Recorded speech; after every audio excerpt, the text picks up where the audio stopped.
Бүгін біз Кыргыз елінің биримдиги үчүн күрөшкөн, өз доорунун атагы таш жарган инсаны Ормонхан Ниязбек уулунун 230 жылдыгын белгилөөгө чогулуп олтурабыз.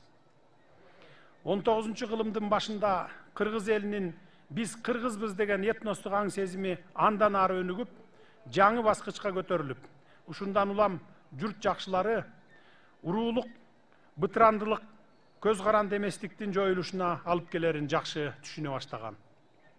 Бул мезгилде Кыргыз эли татаал геосаясий кырдаалга кептелген маал эле. Кыргыз урууларынын биригүүгө умтулушуна коңшу мамлекеттердин кыргыз жерине байлыгына көз артып, бул чөлкөмдү өзүнө каратып алуу аракетинин күчөшү түрткү болгон.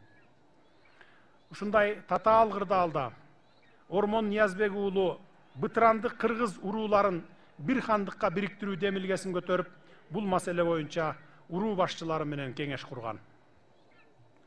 Ормон Ниязбек уулунун чачкын болуп жүрө берсек, эл жерибизди жоготуп алабыз.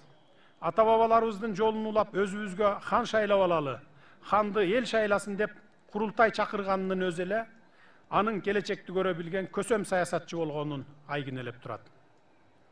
Бул курултайда адегенде ошол мезгилде түзүлгөн саясий кырдаал талоого алынып, түзүлө турган Кыргыз хандыгынын тышкы жана ички саясаты аныкталып, хандык туруму такталган.